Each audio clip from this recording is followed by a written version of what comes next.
honorable ministers from Kenya, Tanzania, Rwanda, and the Deputy Secretary General of the OECD, the Romanian Ambassador, distinguished guests, ladies and gentlemen. In Nigeria, after we have recognized every single person in the room, we also add all protocols duly observed. So all protocols duly observed.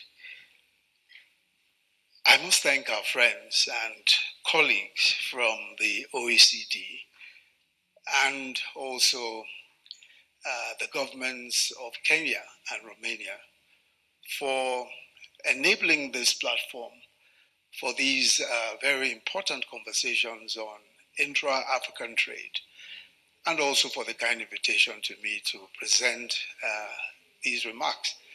I'll be speaking for a few minutes on how the implementation of the African Continental Free Trade Area can support the development of the agri-food sector in the continent. Let me begin by saying that the African Continental Free Trade Area, and I will just simply say FTA from now on, is really not just another trade agreement. It is perhaps the most ambitious economic integration project that Africa has undertaken in modern history, and arguably the most important structural reform since independence. For the first time, the continent has made a deliberate choice to reshape its economic future around a simple but powerful idea: trading more with itself, adding value to what it produces, and industrializing from within. But for decades, Africans have lived with a painful paradox: rich in land, labor, and potential, yet every year we import between 60 and 70 US dollars, 60 and 70 billion US dollars in food. Nearly 300 million Africans remain undernourished, and Africa holds about 60% of the world's uncultivated arable land. But our agriculture is still low productivity, fragmented, and poorly connected to the markets. The FTA directly confronts this fragmentation. It signals that Africa is no longer content to operate as a collection of isolated national markets, but is instead building a single commercial space, one that is large enough to support regional food value chains, agro-processing at scale, and competitive agribusiness investments, and of course, more resilient food systems. And that is why the FTA is not just a trade agreement, it is Africa's food security strategy, its industrial policy and plan, and its employment strategy all at once. And progress is visible already, but we should be honest, we're still in very early days. Intra-African trade currently stands at around 190 to 210 billion US dollars. And trade and all of that, the intra-African trade itself, the trade within Africa, is about 15 to 17% of Africa's total trade. And that's an improvement, but of course it's still very far away from 60% intra-trade achieved, for instance, in the European Union. But of these 15 to 17%, only 5 to 8% of this trade is fully FTA enabled. In other words, only 5 to 8% of this directly benefits from FTA's rules and preferences. Pilot FTA trade is modest. It's around between 2 and 4 billion US dollars per year. That is growing also steadily at about 12 to 18% annually. And this tells us something important. We are in the first few years of what is likely to be a 21-year transformation. And don't ask me how I came about that figure, but just going by what everybody else does, I think this would probably take roughly another 2 decades. But perhaps it's worth reminding ourselves that no continent has ever re-engineered its trade, agriculture, industry, and logistics within the sort of time frame that we're talking about. But even so, the FTA is already commercial, particularly in agri-food. Real products are moving across borders. Rice is going from Nigeria to Ghana, cocoa products from West Africa to North Africa, sesame seeds from Nigeria also to Egypt. Ugandan dairy products are going to Kenya, and Kenyan dairy products are going to Rwanda. South African citrus is going from Zimbabwe to Zambia, from South Africa to Zimbabwe and Zambia. Ghanaian poultry and frozen foods are going to Togo and Cote d'Ivoire. So the message is unmistakable. The FTA is no longer theoretical. Real goods are moving, real money is changing hands, and real jobs are being created. But a deeper shift is also underway. We're moving from exporting crops to exporting food systems. So Africa's agri-food challenge has never been just about production. It has always been about value addition. And under the FTA, this shift is already visible.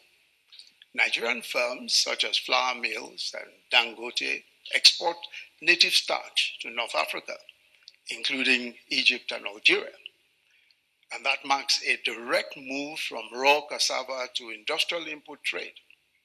Ghanaian and Ivorian processors are increasingly exporting cocoa butter and semi-finished chocolate rather than raw beans. And this is supported by the FTA's efforts to harmonize standards for processed cocoa. Nigeria and Cote d'Ivoire export shelled cashew kernels and packaged nuts. Ethiopia and Kenya already export roasted and instant coffee to regional markets, particularly Egypt and at some point Sudan, instead of only green beans. Breweries and food processors are already moving beer, spirits, juices, and packaged foods across FTA corridors, showing very early signs of processed food systems trade. By creating large and predictable regional markets, the FTA makes agro-processing economically viable. It also enables economies of scale, technology transfer, SME participation, and of course, the development of regional value chains. Now, this is how agriculture becomes an engine of industrialization rather than remaining a subsistence activity. Integrated markets are also far more resilient. When drought hits, as is often the case, when it hits one region, surplus from another can move more easily. So the FTA allows Africa to shift from emergency food imports to structured regional food systems at its core. We must say also that the FTA is about people, with more than 60% of Africans under the age of 25. The continent must create between 10 and 12 million jobs every single year. Agriculture and agribusiness will be central to meeting this challenge. And we're talking of dignified jobs, as we've heard already. And the vast majority of the jobs in agriculture are simply not the sorts of jobs that can support whole families and can support reasonable livelihoods. But that is exactly what we expect the FTA to do, to provide the kinds of jobs that are dignified and that can support families and livelihoods. FTA supports also job creation through processing and manufacturing, and of course logistics and transport, SMEs and cooperatives, and access to stable export markets. But despite the obvious strides that are being made, I think it is true to say that implementation still feels very difficult. Border delays remain quite severe. At major crossings, such as Seme between Nigeria and the Benin Republic, Malaba between Kenya and Uganda, and Bait Bridge between South Africa and Zimbabwe. And these are very busy crossings. Trucks carrying agricultural produce can wait up to 2 to 5 days or more sometimes for clearance. So many border posts still rely on manual documentation, still rely on physical stamping, face-to-face approvals. Traders are often required to submit the same documents repeatedly to different agencies. So you're submitting the same documents to customs, to immigration, to plant health, to standards authorities, and sometimes to security agencies. And each carries out separate inspections. So for agri-food trade, these delays are particularly disastrous and costly. Perishable goods, of course, spoil, transport costs rise, and small traders are pushed into informal routes that fall outside the FTA systems. Secondly, rules of origin and these of course are essential for preventing trade deflection, but they have in practice become sometimes a major barrier, especially for small and medium enterprises. So a cassava processor who is exporting starch from Ghana to Senegal, for example, may need to demonstrate not only that the cassava was locally sourced, but also that the percentage of the regional value addition must also show the origin of packaging materials and compliance with detailed documentation requirements. And of course, not surprisingly, SMEs often lack the technical capacity to prepare complex origin documentation. And as a result, they either face long delays or they end up paying full tariffs, despite being eligible for FTA preferences. So this contributes to low preference utilization rates and undermines one of FTA's core incentives. Infrastructure gaps also persist. Roads remain poor. Ports such as Apapa in Lagos, Nigeria, Mombasa, and Dar es Salaam, and these are very busy and active ports, so frequently are congested. Cold chain infrastructure is limited, and as a result, Africa loses an estimated between 30 and 40% of its agricultural output after harvest, particularly in fruits, in vegetables, in meat and fish. Without reliable logistics and storage, farmers simply cannot meet export standards, and processors cannot guarantee supply, and regional food markets remain unstable. Also, trade continues to depend very heavily on payments in foreign currency, and that's a distinct problem of its own. But the Pan-African Payment and Settlement System, PAPS, offers a practical solution, and it allows local currency transactions instead of reliance on foreign currency. It already operates very well in West Africa and Central Africa. It's been adopted by several banks, supporting cocoa, cashew, livestock, and palm oil trade. It now needs to expand to East and Southern Africa. And at the same time, we must encourage access to trade finance. This remains very limited, especially for women and youth-led businesses. Non-tariff barriers, also informal fees, fragmented standards, such as dairy products certified in Kenya, still need to be retested, sometimes in Tanzania or Rwanda, alongside information gaps, policy uncertainty, security risks, and limited institutional capacity. And all of this continue to slow progress. These are not abstract challenges. They are the daily realities for African traders. And this is why the FTA must move from treaty to everyday trade through a human-centered approach. I say a human-centered approach because the solutions are really quite straightforward, and because they concern the individual who is trading every single day. And the solutions are quite obvious. So integration is not merely signed, it has to be built. And it is that building process that requires our attention. Farmers need stable demand. SMEs need simple rules and access to finance. Traders need speed and certainty. Consumers, of course, need safe, affordable food. So from these needs, at least 6 solution pillars clearly emerge, at least 6. The first is the implementation of digital trade systems, such as e-certificates of origin, unified online documentation, and real-time cargo tracking. And this is entirely possible now. The second is the provision of trade facilitation infrastructure, including one-stop border posts, shared inspections, and regional warehouses, and of course, agro parks. The third is more financial innovation, especially the continental adoption of local currency settlement via PACs, which I spoke about earlier. SME export guarantees are important, and corridor-based trade finance is also crucial. The fourth is capacity building, especially for frontline government agencies all across our countries. Frontline agencies, customs, immigration, the standards bodies, and all of that. And we can use export academies, and there's so much assistance that's available for that. Customs modernization, SME mentorship. And the fifth is policy coordination through harmonized standards. Rapid dispute resolution is important, and advanced policy notifications also quite important. The sixth is intentional investment in regional infrastructure.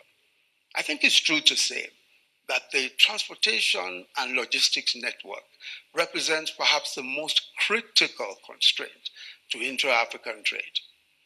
Under the Guided Trade Initiative, which was the test run for the FTA, a shipment of Exide batteries from Kenya to Ghana took about 6 weeks because it had to pass through Singapore to consolidate cargo. Now, this example illustrates just how limited intra-African shipping and logistics capacity forces detours through non-African hubs, adding cost and delay. Now, to unlock FTA's promise, Africa simply must invest heavily in regional infrastructure, must invest in roads. We must complete the cross-border rail networks that we already started to reduce the 77% reliance on road transport, as noted by the ECA. We need regional maritime shipping, and that's evident. And we need that capacity that is dedicated to vessels for intra-African routes. We need modernized port infrastructure with efficient cargo handling systems. We need air cargo hubs strategically positioned to serve all the regional markets. We need power pools. We already have regional power pools, but we need integration. We need digital backbones. The scale of investment required is substantial, immense, but so too are the potential returns. Infrastructure investments, specifically targeting intra-African trade corridors, will yield even higher returns by directly enabling the kind of trade, the kind of expansion, the kind of trade expansion that we envisage under the FTA. Now, since these projects are cross-border, all of these projects, these investments are cross-border, will require blended financing that shares risks amongst countries, development banks, and private investors. And we can leverage private capital, especially institutional private capital, through well-structured public-private partnerships. And we have to think about these issues. We have to work through these issues. We simply have to sit down to work through all of these issues. And they are quite straightforward. The FTA must scale through pilot corridors, that's evident. We must scale through the pilot corridors today, export clusters and digital platforms, and then lock success in through permanent institutions. The private sector must lead and governments must enable. And that is so crucial. There's no question at all that unless we apply the same kind of passion, the same kind of priority, that were applied to decolonization and were applied to anti-apartheid, to inter-regional trade, which is crucial for the survival of our continent, we're not likely to make much progress. We simply have to apply the same kind of passion. Public intellectuals, private intellectuals must stick out their necks. When you look at the developments in the EU, the way the EU developed, of course it took decades, but you can identify individuals, you can identify politicians, private individuals, academics who stuck out their necks and stuck out their careers, put their careers on the line for the success of that regional organization. And it's the same sort of thing that we must do, the same sort of thing that we must do in Africa, if this regional trade integration arrangements will work. The full implementation of the FTA, not only will trade volumes increase, and there's no question about that, competitiveness will be improved, especially by reduction in tariffs, simplifying border procedures alone, shortening delays, and enabling local currency payments. Also, trade costs would fall by between 15 and 25%. And this will come through lower import duties, reduced foreign exchange conversion costs, faster customs clearance, and of course, simpler documentation. For agri-food businesses, where margins are often very thin, this is going to be absolutely decisive. Also, SME participation could double. Agri-food exports could rise by between 30 and 50%. Food security would improve, and millions of jobs would be created. At its heart, the FTA is Africa's economic independence project.